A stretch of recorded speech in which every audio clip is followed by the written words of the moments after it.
Welcome, everyone, to the C-Suite Sales and Marketing Perspectives podcast. I'm Steve McDonald, your host. And today we have a very special guest. We have Monica Elgemark.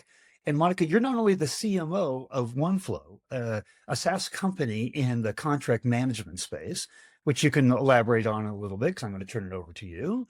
But what we're going to talk about is that sometimes our greatest challenges in creating long-term sustainable growth for our business are internal.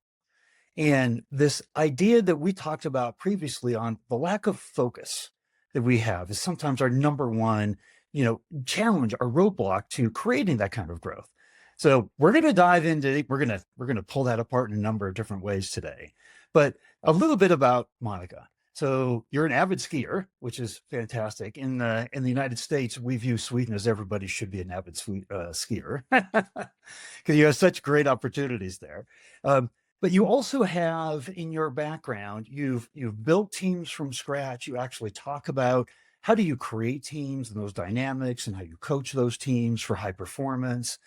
You've done everything from, establishing strong brand and building those reputations to actually, how do I connect the dots on marketing, right? Not as just a cost center, but actual asset to driving revenue.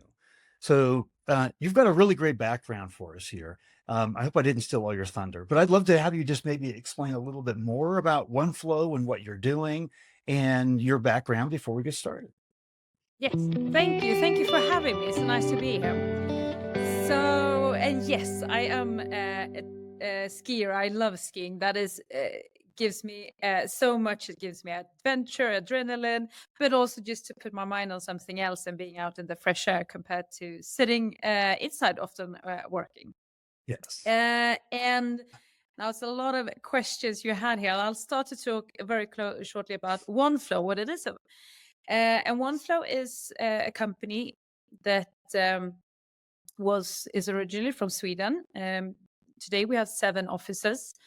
It's 12 years old, and we're a SaaS company, a B2B SaaS company, where we are selling a contract management tool. So it's everything from where you create your contract and how you negotiate within the contract, you can say, comment and fine tune the contract, to the signing part, but also and even more important, I would say, what you do afterwards in kind of storaging it, updating it, making sure that everything is clear from that point of view. So it's a lot of security issues also, of course, when we now secure or store companies' very precious contracts. Yes. So it's a very broad tool that we are offering. And I've been here for since 3 years. When I started here, we had just done an IPO, so we were just kind of going to expand very much also, and I was part of expanding to several countries and also increasing the organization and the whole business. And before that, I have been in everything from large enterprise to smaller scale-up companies. I've worked with B2C and B2B in telecom, in finance, and now in SaaS. And I can say that what the red thread in what I love to do within marketing is to create the vision for marketing in the company. How should we contribute to the business? What should we do in order to contribute the most and be a big brick for the company? Set that structure, put the targets and the processes, and of course, then also the activity plan and the roadmaps for how we should achieve the targets and follow it up. So I like to structure it. I like to set that way of working and make sure that we also achieve our targets. Great, because what's interesting is you're not only the CMO, right? But that means that you're a C-suite executive. You're part of the team that is, working with the board, responding to the board, planning long-term. How do we grow this business, right? What markets do we expand into? How do we create a structure around this business? A myriad of different, questions here. But when you and I were talking, You were talking about the lack of focus on the ICP, like the ideal customer profile. And so I'd love to just start out right there and just get your thoughts on why you think why this is happening and why it's a problem for us as we're trying to grow our businesses and take our rightful seat, right, at the C-suite table and make sure that we are growing properly. Yeah. And we exactly, and we started off by talking about the lack of focus, the challenge, and how easy it is to kind of be everywhere. And then we we started talking about ICP, and I think that's really, really interesting because ICP, ideal customer profile, is something. It's not a marketing topic. This is a company strategy. Which customer should we focus on? To do that, that is really to understand. Okay, we as a company, what do we provide? What is our position in the market? What's the competitors in the market? And which problem do we solve to which Right. customer? Or potential customer. And it's not always an ICP is not to always look back in what you have for existing customers, because then you would just continue as always. You have to look on, okay, is this where we want to be? Do we have the product for this customer, or do we want to continue develop for another segment, for instance, that maybe would fit even better? And I have it's a big work, and it's a never ending work, I would say, to look into which ICP you should have in a company. And it's something that I would say is definitely in a big topic for the management to decide. And then based on that, you develop the sales strategy, the product strategy, the marketing strategy, etc. So for me, so essential to make sure that you have a very, very clear ICP in your company. Otherwise, there's a big risk that you're going to start to create other processes and strategies on not without being aligned, I would say, over what should you focus on.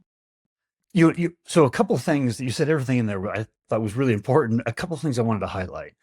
You said that you basically said it's foundational, right? Because then when you have your ICP well defined, then it informs the sales strategy, the product strategy, the marketing strategy, right? Operations, like it impacts every aspect of the business. At the same time, you said that it's never ending. Yeah. Right? And I personally agree with that. Our ICP is complex and always changing, right? So they are changing, they're evolving, as tools and technologies come out, right? And markets shift and dynamics happen, their challenges also shift. Their goal line for how they create success in their own companies is a moving target, just like it is in ours, right? So if we're not staying on top of it and really in touch with them on a regular basis, then on a never ending basis, then we're going to fall behind, right? And if our competitors do a better job of that, we're really going to fall behind. So here's, I guess, my question is, how do we do that, right? Because I'm going to ask one question before that, and that is, who really owns the ICP inside of the company? Who's set up to do that? That never-ending tracking, right? Yeah. Who It's a does that? good question and a difficult answer also. And I would say, because for me, the ICP it's a kind of a North Star also, where you put the whole company should be aligned towards it. And that's also important. It sounds very obvious, but it Right. is. I mean, you can set up something in theory and say, hey, this is our ICP. But then you have to make sure that it's fully implemented so that everything else follows that, so that we don't have Yes. a silo where we build a product or a sales focus that isn't aligned with that. But to come back to your question also, who is in charge of it, I would say that of course we have to have someone that is in charge and fully accountable for it. But then I really want to emphasize that this is a company work, which Yeah. isn't one person or one department responsible in that sense. Where I have been, and where I think that it should be is within product marketing, because product marketing is somewhere between the commercial. It's very much in alignment with sales. It's with marketing. How should the brand be? How should the positioning be? How should the messaging be, etc. But it's also very, very connected product marketing. I mean, obviously with the product. So which features should we have, and also how should we commercialize our features? And that's where I think the product marketing is a very good area where the ICP should be located, because it's a role or a responsibility that goes over the entire company, collaboration. I love that. Departments. It's almost like you can go down the list, and by default, you can say, okay, should it rely in sales? Right? Well, they have conversations with prospects every day, right? But they're never going to focus on the develop of the ICP, right? They're focused on closing business. Yes. And that ICP has to also encompass the ideal customer profile of the customers that come in and that they don't churn. And by the very nature of how we set up sales and that quota system, they're incentivized to hit their number. That's how they get Which compensated. They should, which also incentivizes a little bit of ICP creep, right? I've talked to a lot of CROs on this podcast, and they all agree. They said, you know what?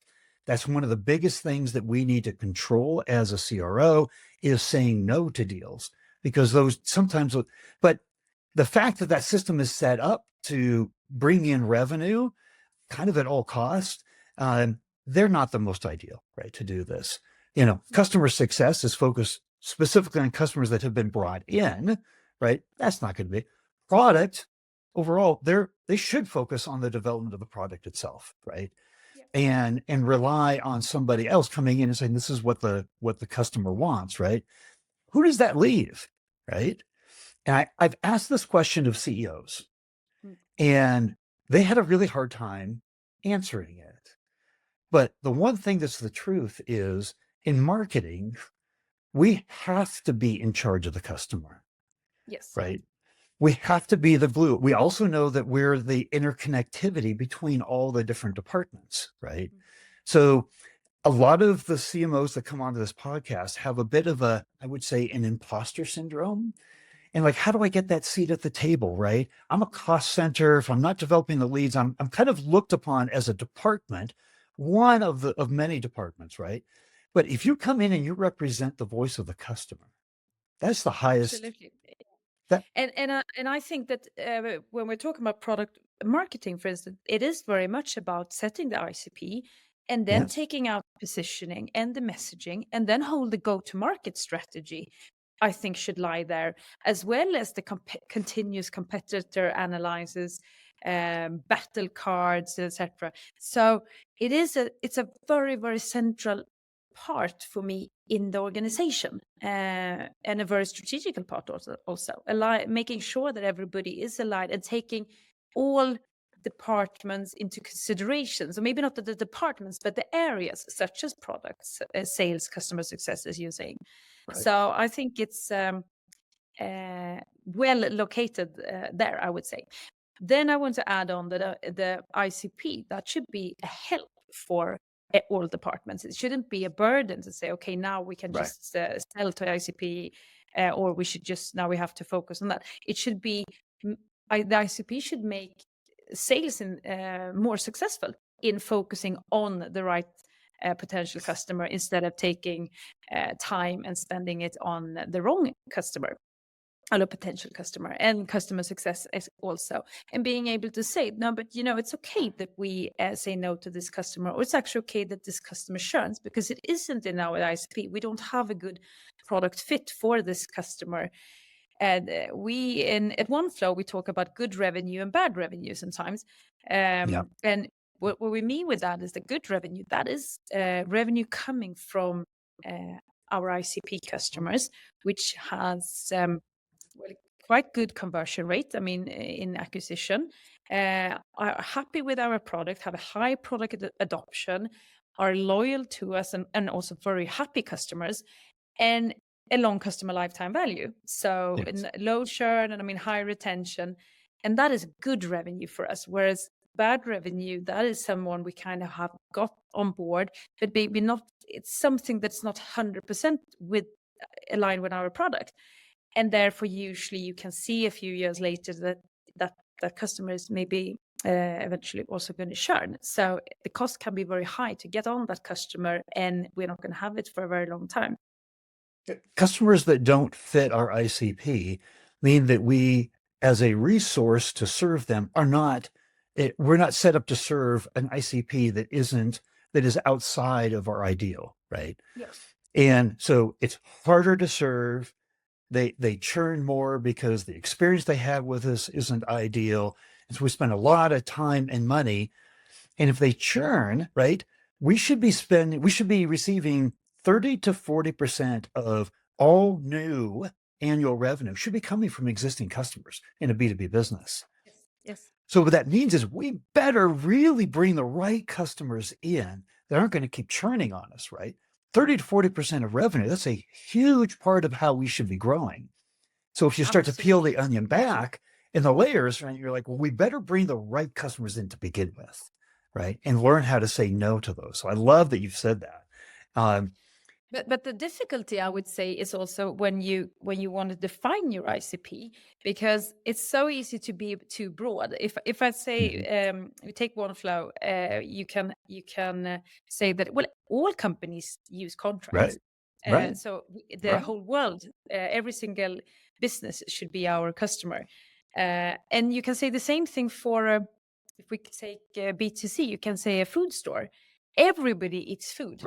So everybody is within our ICP or banking world. Everybody needs a bank. Right. But that is, you can't have the whole world as your ICP or everyone in your country. You have to narrow it down to say, okay, we have different segments, we have different profiles, and how is our competitive landscape also, and where is maybe there an area where we can take a position, and where is our product fit the best? Because even if everybody needs a food store, where you can profile yourself as more high end, more low end, and in different ways, and that is how you need to do. Because if you try to attract everyone, it's going to end up that you're attracting no one. It's so important. And I've been a SaaS founder before. I've raised rounds, and it's really hard. You don't want to limit yourself, right? It goes against the grain of how we feel, right? But it's more important to know that we're going to drive success if we're talking to the people who need us the most, right? Yes. And there's always a way to define who needs us the most, right? If you haven't gone through, just come to the ICP. You can talk about the brand, for instance. You also have to narrow which ICP do you actually focus your brand on, because otherwise you don't know who you're going to talk to, and how should your tonality be. That is so important, because otherwise you're not going to attract the right customer. So I would say that the ICP is so base for so much in the company. It's basing so much success, but it can also be the lack of the ICP, or the too broad ICP, or the wrong ICP can also be the big reason for not succeeding. Now, defining an ICP is far, far beyond, demographics, geographies, it's a way of thinking. It's the types of problems that they have. And so here's a proposition I wanted to throw at it. I want to get your thoughts on this, is that having dealt with a lot of B2B companies in my own past as a CMO and fractional CMO, and then interviewing hundreds of CMOs, CROs, CEOs on this podcast, here's the feeling that I get is that we as B2B companies in general, we have really great familiarity with our ICP. In general, we don't have a deep understanding of our ICP. And here's a couple of really good proof points on that. There was a study that was done that first and foremost said that the alignment between marketing and sales on who our ICP is only 16%. only 16% of companies have true alignment between marketing and sales on their ICP. The second idea, or the proof point on this, is Forbes recently came out with an article and they rated B2B content. Now, content is written specifically for your core ICP, right? And you know what they gave as a grade on B2B content in general? They gave it a D minus, like That's not just good. a fraction above a failure, Yeah. right? And we know that because in general, like over 2/3 of content that marketing departments create for their sales team isn't used. Thought leadership, over 70% of thought leadership, B2B buyers don't think it has any credibility or applicability to them. I mean, you think about this and you're like, oh my gosh, how did we all as professionals that get paid to do this every single day, how did we end up here, right? So my question to you is, how did we end up here, right? And how do we truly understand and not just have this familiarity, but truly understand our ICP? I think that the first part is to really create your ICP and really do your homework around it. So to create that is not just to do a quick work and say, okay, this is it, let's go. It is to use data, a lot of data. First of all, I mean, your internal data. You have hopefully a lot of statistics about your existing customers. Look into, okay, which are good, which are less good here. Less good, I mean, in terms of maybe not the same revenue and maybe not the same customer lifetime value. And really to look into them so that you get those insights with you. Then I would say that it's also very crucial when you create your ICP to do customer interviews, to understand the real pain points, to understand what problems are we as a company solving for you, for this customer, and maybe not the other customer or the potential customer, so that to really 100% understand this before setting it. And then, as I said before, also, I mean, look around the world. How does the surrounding look like? How does the market look like? And so on, so that you really find it. And then, because if you do that homework, then the ICP is going to be a help for everyone in the company. It's not going to be this burden to say, Right. oh, no, we can't, I'm not allowed to talk to this company because it's not within your ICP. You should, if you do that homework, so it will help sales to be successful. It will help product to know this is what we should do because this is the best for the business. And that you also can put some facts onto it and say, if we create this, we will gather this, and this will be the profit of it. Then you get people more aligned to and also understand the reason why we should use it, because everybody wants to be successful in their job. Absolutely. And I would say that that's the first part, to really do your background work, your homework when you create the ICP. And also, as I kind of also started saying, that this is not a one person or one department work. Involve everyone in it, everyone as in all departments. So as I now said, the product marketing, I think, should be responsible for it and in charge of developing it. But don't do it alone. Take in sales into it in the discussion.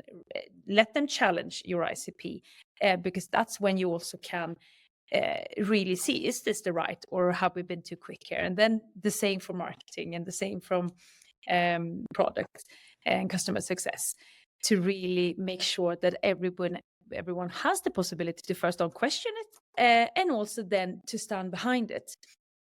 And then the next part, I would say, when you feel that the alignment is there, maybe in theory, make sure that it also gets implemented in all the processes. So if we say prospect lists, they shouldn't even be able to be outside of the ICP for it. And the roadmap should have some kind of, the product roadmap should have some kind of priority, so that if it's outside of your ICP, well, then it's not going to get enough points to become prioritized. So when you start to implement it in other processes, then it's going to be a natural part of the company's decisions, I would say. It's very much like your core values. I mean, that should not be something that you put up on the board. It should be something that people base their decisions on and live live after in the company. I love that. Like it becomes a very part of your essence and your being, right? Yes. And so you said a couple of things in there. Earlier, you talked about identifying and refining your ICP was a never-ending process, right? And then you started talking out about all the different ways that we can research and really understand our ICP. And one of those in there was customer interviews, right? And just talking to the customers themselves, right? That I know a lot of CMOs have said is a big challenge in a couple of ways. Like they'll come into a CMO role and they say, the first thing I do, right, is I call up and I'll talk to 15, 20, 25 customers, right? And it's not a sales conversation, it's a learning conversation. But then their regular responsibilities and all the requests that come in and the 150% of what I need to do in a day that I can never really get to everything. And they said, we stop, right? We stop having those conversations. But if it's a never ending exploration, and that's an important part of that, like that's, I think, one of the biggest internal challenges is how do we stay involved in conversations and talking with the customers, right? How do we never stop? Because if they're always changing, right, and we need to stay in touch with them, it's never ending. Like, is that not one of our biggest challenges? It definitely is. And talking to customers is not about only about ICP. That is about, I mean, all the development that we do in the organization, Yes. everything from product to customer success. And I think that this is something it's super easy to deprioritize it because you have 2,000 other things to do. But to understand the importance of it, I think, and if you do that, and if you also can translate that to how it gives you value, then this should be something being continuous in the organization, and not just for me as a CMO or product marketing as responsible for ICP. I would say that everyone should have some contact with customers in some way, or at least listen in to customer talks. Yeah. So, Right. for instance, we don't talk to our customers. Everyone in the company don't talk to customers one-on-one, but we listen into sales calls, we listen into customer success calls on a very regular basis. So we call it for customer watch party, when we listen into a meeting to understand, okay, what's the pain point here? Why did this comment come, and why is this customer happy, and understand, and try to also analyze it so that we get a takeaway from it. Right. But the best, of course, is to talk to a customer directly and to ask these questions. Yeah. But if you don't have time for that, at least listen into some customer meetings so that you understand it, because it's first then you really understand what problem can we solve and for the customer. You know, there was a CMO that came on about a year ago, and she was a 3-time B2B SaaS CMO. And one of the things that she said, our campaigns always perform better if the voice of the customer leads our voice. Yeah. Right. And we, in the B2B industry, we're really, really good at selling ourselves. Right.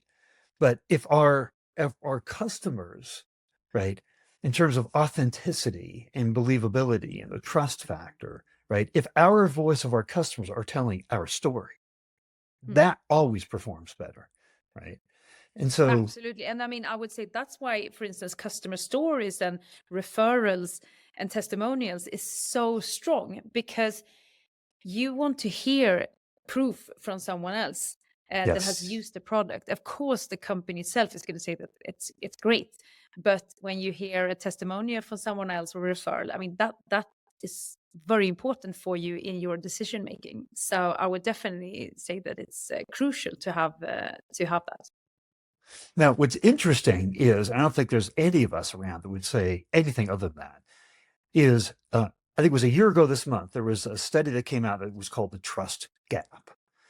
And what one of the big conclusions that came out of this report was that 77% of B2B buyers, they don't believe the customer evidence we present to them. And so I've explored this a lot on this podcast, and if you think about it, so I want your opinion on this. Like a lot of time, this is our case studies, right? That we produce, and by the time you write a case study and it goes through rounds and rounds internally, and the client gets it and it goes through rounds and rounds, it goes up the ladder, and if it can ever get approved, which 4 out of 5 don't, it comes back. It feels a lot of time like kind of like a polished PR piece, right? And I think that's just one example. But if we just take the fact that the way right now we are articulating the voice of the customer to tell our story, how important that is, but the way that we're doing it just isn't hitting the mark for our buyers. They're not believing that story as we're representing it. It doesn't carry the authenticity, the trust, value that we want it to. So there's an opportunity. There's an opportunity for us, especially as CMOs, to be taking the reins on how we harness the voice of the customer and how do we insert that into and have it lead the story or go to market strategy on how we literally go to market, right? And so it's just I just wanted to bring it up as a not that it's completely solved, right? But do you believe that that's a part of that never-ending battle is how we involve the customer in telling our story and how we evolve doing that, and that we shouldn't just kind of sit on our laurels in terms of we've got case studies, we've got testimonials, right? We're in good shape. Or is that something also that we should be constantly thinking about and innovating and working on? I definitely think that we all the time should be working on this and having this focus in all areas. I mean, one part is to take it and commercialize it and kind of use it as a selling point. That's one part, as Right. in testimonials. Right. Then the second part is to get the input from the customers continuously for instance, product development. Like, okay, what is the feature? Why? How do we need it? What will you use it for? Early adopters really trying out and giving feedback in it. So you can use the customers in so many ways. And I also, it's very easy sometimes to focus on the happy and satisfied customers, but that's kind Yes. of just confirming what you already, it's confirming and kind of saying what you want them to say, but also taking time to focus on the more unhappy customers and to see, okay, but what is the pain point and what can we do about it? But then I want to come back to what we started off by talking about. Then you have to make it sure that you have that unhappy customer is actually a customer that you want to keep and that is valid in Yes. your ICP. Because if Yes. you have unhappy customers, but they are not, it's not those ones you're targeting. Yeah, but then it's much more likely that they're going to be unhappy. So don't run too quickly on that feedback, because then you are suddenly going to lose that focus, which we talk about. So make sure that you take the feedback from the right customers. I mean, right as in your target and your ICP. There's so much to think about and do. And you can see why, to the very essence of what we're talking about here, right, on this, is how sometimes our own internal challenges, like our lack of focus on our ICP and how we manage that over time and how we draw insights and how those insights then become informative for every department, the entire go-to-market strategy.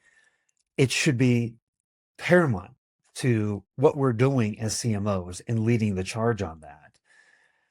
If And then another part I just want to add about talking about that we all ICP work is a never-ending work, and that is also because the world is changing and your product is changing and AI is coming into I mean that entered the world, and suddenly it can also mean that your ICP changes based on this, and you maybe expand to other countries yeah, which maybe has another ICP. So your